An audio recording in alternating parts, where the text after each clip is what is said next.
This morning, a $95 billion foreign aid package, including assistance for Israel and Ukraine, moving on to the Senate after dramatically passing the House. Speaker Mike Johnson putting his job in jeopardy to get it through. The bill is passed. The package includes $60 billion for Ukraine, $26 billion for Israel, and $8 billion for Taiwan. Plus legislation to force a sale of TikTok from its Chinese parent company or face a possible ban in the U.S. You do the right thing and you let the chips fall where they may. The speaker angering hardline Republicans who said they wanted a border security bill passed first. But those same GOP lawmakers rejecting a bipartisan border bill weeks ago in the Senate under pressure from former President Trump. Right now at noon, Governor DeSantis making a South Florida stop today to sign a bill on homelessness. It bans sleeping on public property. Local 10 News reporter Syra Onward live in Miami Beach. That's where the governor held a news conference before signing the bill today. Syra. And Gio, Janice, we'd previously reported on this when it was a bill and discussed how it would affect the homeless population in the state. Well, today it's officially a law. The governor signed it into law here in South Beach. This will affect thousands of Floridians who currently sleep or camp on public property. Signing House Bill 1365 into law today at a South Beach Greek restaurant, Governor Ron DeSantis joined by Miami Beach Mayor Stephen Minor and state lawmakers. These homeless camps overwhelm just the quality of life. The governor citing a need to protect law-abiding citizens and seniors who move to Florida to enjoy their retirement. Too often, it's like people in other states and other cities around that are not doing well, it's like they let the inmates run the asylum. That doesn't work. Similar ordinances are already adopted in the city of Miami Beach. Public spaces are for the public. Criminal activity or drug use openly on the street is not acceptable here in Miami Beach, and evidently not in the state of Florida as well. The governor and the mayor calling the moves tough but compassionate. It's increasing funding for shelters. It's increasing funding for mental health treatment. It's increasing funding for substance abuse treatment. This will absolutely help people. On any given night, there are more than 65,000 homeless people living in Los Angeles. There is not enough affordable housing, and even when there is, some people struggle to get into those units, including veterans on disability. Stephanie Sy looks at some of the obstacles leading to LA's homeless population, the largest in the country. In December of 2023, HUD released its annual report based on a detailed homelessness count conducted earlier in the year. This revealed that 1.6 million people nationwide were homeless. That number reflects an increase of 170,642 people over 2022, a 19% jump in 1 year. It's the largest number of homeless people measured in the 18-year history of the survey, and the highest national homeless rate since 2012.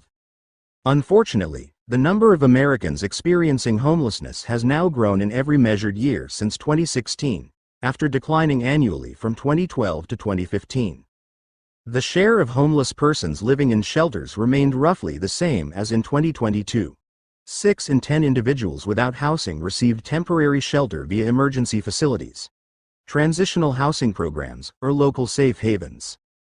The remaining 40% slept in conditions deemed unfit for habitation, such as sidewalks, bus stations, empty buildings, or abandoned vehicles. Unsheltered homelessness rose for the 7th straight year.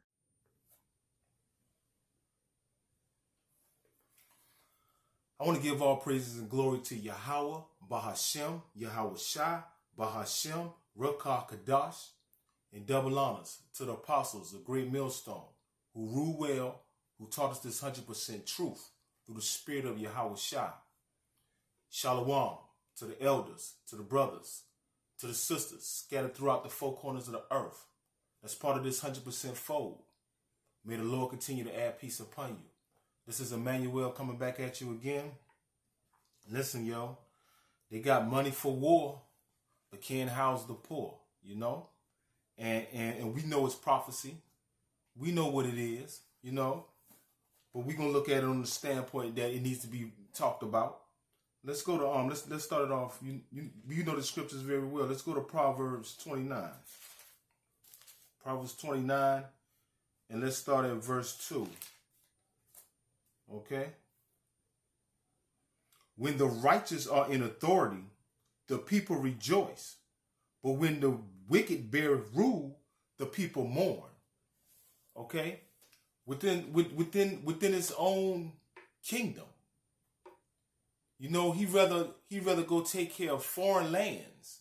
Although they still tied in allies with him, but he don't even know how to take care of home.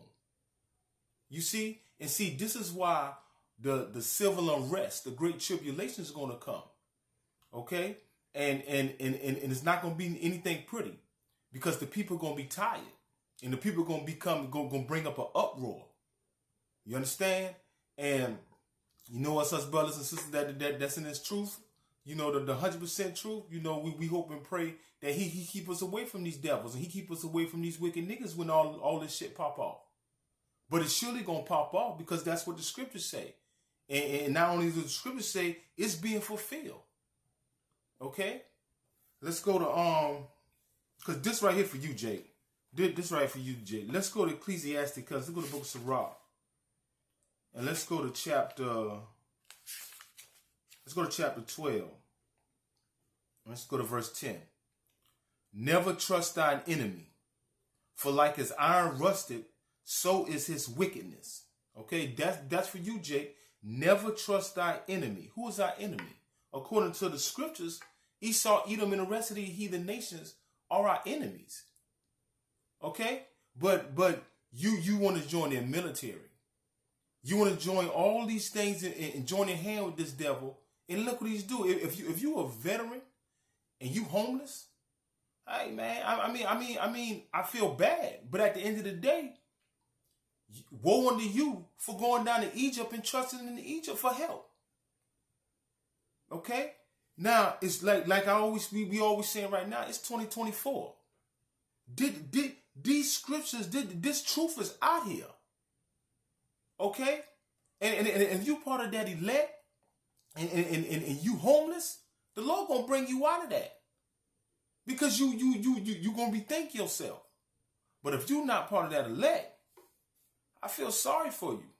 You know? Because you trusted this man.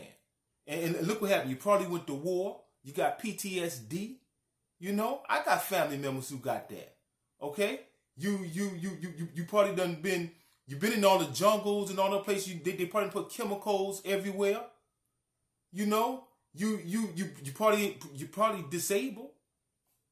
And with that taking place, you probably taking all the painkiller medicine, and that painkiller medicine gonna turn into a gateway drug. So what else you doing besides the painkillers that the so-called vet's supposed to be giving you, if you even going there? Because you homeless. You're probably not even taking care of yourself the way you're supposed to. But again, let's read it again. Ecclesiastes 12:10. Never trust thy enemy, for like as an iron rusted, so is his wickedness. Okay, his wickedness is going to show. It's going to play out. And right now, you catching hell, Jay. And that could be part of judgment from your former lifetime until this lifetime. You see how that thing go? See, Esau is coming down his great wrath, woe unto the earth, the inhabitants of the earth. So it's not going to make a difference if you are Israelite or if you a regular Israelite, or if you any of these other heathen nations here in America. The great tribulation is going to hit all. Revelation 13 going to hit, and he speak in Revelation 13 is for all mankind. But right now, before that thing hit, you catching hell, Jay. And these people ain't stopping. Because sooner or later, you're going to have to get put in, what you think these FEMA camps for? If it ain't for the migrants. Okay? Let's go to Isaiah. Let's go to Isaiah real quick. Isaiah, let's go to chapter 14. Chapter 14, and let's read verse 12. How art thou fallen from heaven, O Lucifer, son of the morning? How art thou cut down to the ground, which didst weaken the nations? This is for you, Esau. Now, this scripture is going to be for you. Okay? Because he's saying, let's read again. How art thou fallen from heaven, O Lucifer? Well, okay. We know heaven and hell is a condition. Okay, no such thing as hell. We in hell right now. All right? But in this reference, he's speaking of rulership. So all you white veterans, so-called white man veterans out there that's homeless, hey, that's your damn fault, man. This your kingdom right now. You ain't even supposed to be poor. You ain't even supposed to be in a situation where you at the bottom of the totem pole. That's not the way the Lord had put that. He put us to be at the bottom of the totem pole at this particular time period. This your rulership. This your kingdom. You have plenty of resources. Okay? You'll be the first one hired over us. It don't matter if you went to school or not, if you picked up a trade or not. All because of what you are, you will get hired over us. So you out there doing your little crack. You out there doing your meth. You out there doing all your little crazy stuff. You know, that's your fault. That's your fault. And now for you, we don't feel pity for you at all. Because this your kingdom. This your heaven. You see? Now, when the governor of Florida, Santos, he's saying how he's trying to stop the migration of dealing with the homeless and getting them off the streets, and then he putting up another situation dealing with so the so-called Haitians, our Southern Kingdom brothers, can't come up in here.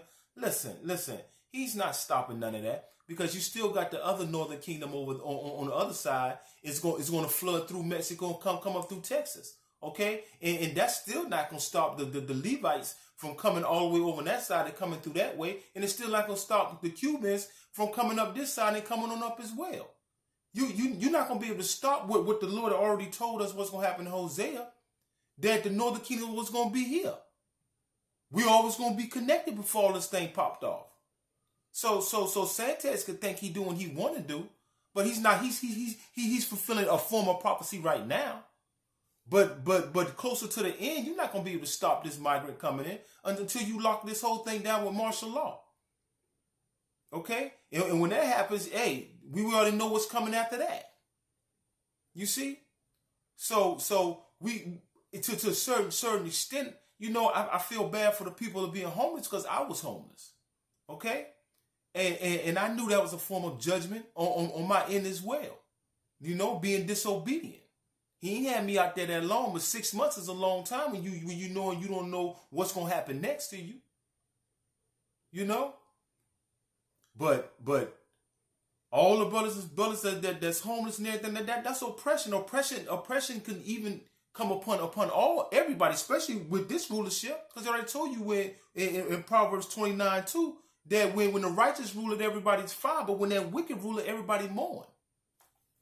You see that? I'm gonna end that on this real quick. Let's go to Ecclesiastic. Let's go to Ecclesiastic and go to chapter. And go to chapter 7. Okay. Surely oppression maketh a wise man mad, and a gift destroyeth the heart. Okay.